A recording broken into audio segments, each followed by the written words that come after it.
on, guys? Welcome to another Married Vlog Monday. So today, I think what we're going to start to do with this series is we're going to kind of take you through the progression of our marriage and let you know like the little tips and tricks that we found out for basically living poor in New Orleans. Today we're going to tell you about how we ended up with the two dogs that we have. Now, I call this my smartest, how would you say it? Smartest what decision? This is probably the only smart decision you've ever made without permission, that you've like literally gone against what I said and it was actually a good thing. There you go. So the smartest decision I've made without saying anything to her. Oh, no, you said something. You said something. You got a straight no, and you did it anyway. So basically, I wanted to get a dog, and for whatever reason, I really like little Chihuahuas.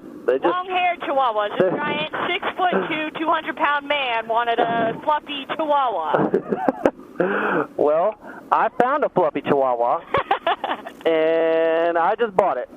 And the best part was she was going to be coming down from Richmond, because at the time I lived in Virginia Beach still. She lived up in Richmond, so she was about an hour and a half away.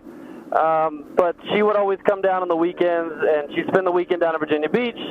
And she came down one night, and I literally got the dog. Literally got the dog, and she got the dog, and she came that night.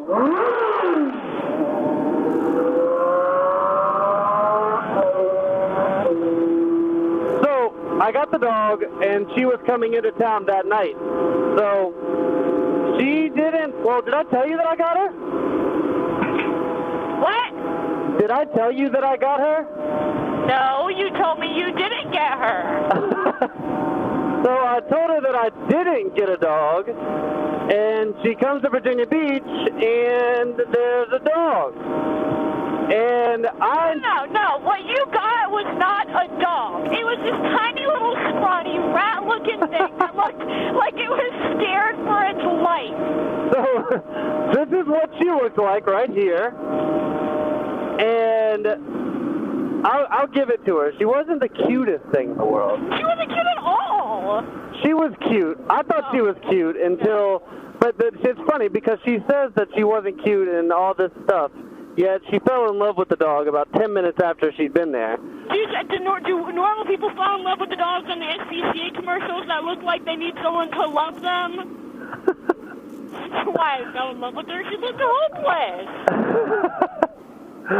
So the best part was, it wasn't, how long ago was it? We went back to Richmond that night, didn't we? Or that night. Yeah. Because whenever we got Chloe, she was a puppy. She was almost 4 months. 4 months, yeah, about 4 months old. And the guy tried to tell me that she was completely potty trained. She was all good to go. She would never pee where she wasn't supposed to.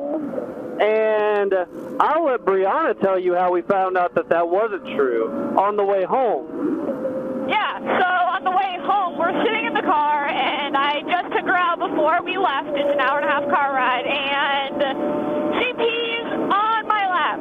While we are driving, the dog pees. And I literally, I didn't even know what to do. I'm levitating, I screamed, the seat was soaking wet. Oh my God, it was such a mess, and we literally were probably an hour away still. So I had to sit in the car for an hour after she peed all over me. When this happened, I lost it. I was absolutely dying because she's sitting in the passenger seat with this dog on her lap, and literally one hand on the center console, one hand on the door handle on her door, and just pushes up and is levitating, going, "Oh my God, oh my God, oh my God, oh my God, oh my God." And I'm like, what the fuck happened?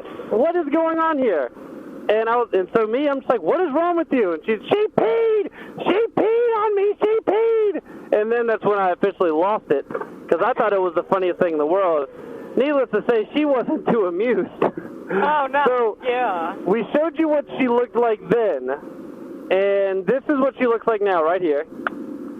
And when I tell you that, you hear a lot of people say that their dog is their best friend. Well, when I tell you this woman does not know how to function without this dog up her ass 24 hours a day, I am not joking. She literally is lost without this dog. And it is the funniest thing after how she reacted when I got her. She's not even cute. Blah, blah, blah, blah, blah, blah.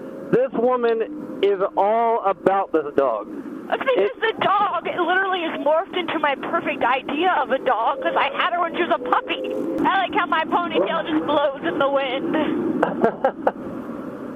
Woo, that bump did not feel very nice. You could be free in the wind. You like how I mimic the bike noises? That's what it sounds like to me. All right, so yeah, they are now inseparable, and so it's gone down in history as the greatest spontaneous decision I've ever made in my life, according to her. So it's the only good decision you've made that you. Okay, well, how about you tell them about your dog purchase that was supposed to be my dog, and you picked him out. You go ahead and tell them about Larry. Go ahead and tell them about him. I saved a life, okay? Oh, yeah. I almost took a few. Go ahead. So Larry was a rescue. He was at the SPCA up in Richmond, and this is Larry, by the way, right here. This is Larry. Yeah, this is one of like 5 animals he's brought home after Chloe, and it's the only one we've actually kept. Oddly enough, it is literally probably the one that has made us want to kill each other, lose our minds. Commit mass murder. What? Oh my God, yeah. He's been such a struggle. He's good now, but he is what they call an anxious urinator. He was. He was. Not to mention, he's like scared to death when we first got him of men. He was scared to death of men. He was scared to death of anyone who had any pigment to their skin. So he basically liked me and women my size. And that's about it. I would come home, and if it was just me that was at the house, this bitch would get in the corner of under the bed and shake for hours until she came home, and then it was all fine and dandy. Everything was cool, which pissed me off because I'm like, you're supposed to be my dog, and I'm playing with hers. I can't even play with you. Well, now he's like your dog.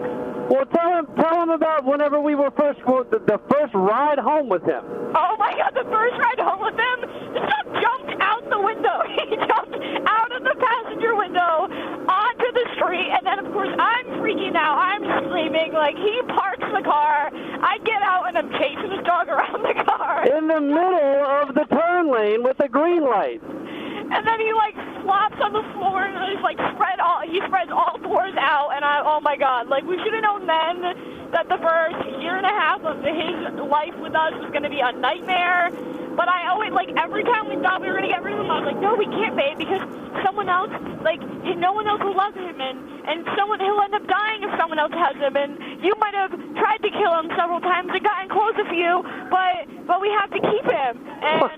And now he's a good dog. He's still the most special dog I have ever seen in my entire life. There's no more peeing, though. He doesn't really pee, which is good. Sketchy all the time. All kinds of sketchy. All kinds. This motherfucker, we will be sitting on the couch watching TV. You'll look over in the office, which is completely black, completely dark, not a light on, and all you will see is the outline of this little Jack Russell in his eyes staring at you. I'm just not moving. And you'll look at him, and he just doesn't budge. He'll just stare at you. But then if you look at him, with a mean face, he starts to, squint his eyes and, no, don't hit me, no. He looks away, yeah. This dog is so weird. But he is he's 1,000 times better than he was when we first got him. Yeah. And definitely glad we kept him, because now he's a good dog. And these motherfuckers, you stupid bitch. But yeah, now Larry is a great dog. I am glad that we were able to stay the course and keep him, because now I come home, he gets all excited, he'll jump on my legs. I love it. He was sitting on my lap yesterday on the couch. He just ran and jumped up on my lap, which was kind of weird, but it was cool. So now this is what they both look like together. They are. You don't really like Chloe. I like Chloe, but you've spoiled the bitch so much. Now she won't even jump on the couch. She wants you to pick her up, which is absolutely, completely and utterly ridiculous. And you feel so bad for her, we have to keep on pushing her up there. It's ridiculous. She's a little bit of a spoiled brat. She's a lot of a spoiled brat. A lot of a spoiled brat. Well, you know, that's what happens when I had to live in New Orleans and had no friends and no family and nobody, and I had a Chihuahua. She became... overly dependent. She became Brianna the Chloe Whisperer. No, so really quick before we end this, her name, the Chihuahua's name is Chloe, right? So you would think we'd call her Chloe. Well, whenever we first got her, we ended up giving her these little nicknames, and you spelled Chihuahua, Chi-hua-hua. So we started calling her Chi-hua-hua. Then we started calling her Hua-hua. And now we just call her Hua. Which in Boston is a terrible nickname to give a dog or anyone because Hua sounds son of a bitch. Because Hua sounds just like whore. Whore. Like a whore. So apparently up here our dog is a whore. Yeah, that's another term you're not allowed to use in our house either. But call my Hua that name. So I've dubbed Brianna the Hua Whisperer because she tries to even say, she told me you didn't play with her while you were gone. I'm like, what is wrong in your head? You just told me the dog told you that I didn't play with her. They have a special relationship, them two. We communicate, okay? Yeah. We have an understanding. Apparently with a language. They have a language and they speak back and forth. We do. Ridiculousness. But that is all we got for you guys today. Hope you guys have a great one, and come on, go ahead. 1, 2, 3. All right. All right, guys, have a good one. We like their gas more, don't we, Phoenix? We like Shell's V-Power anyway. So y'all want to ride a motorcycle in the rain? That's good. That's real good. Because you just came...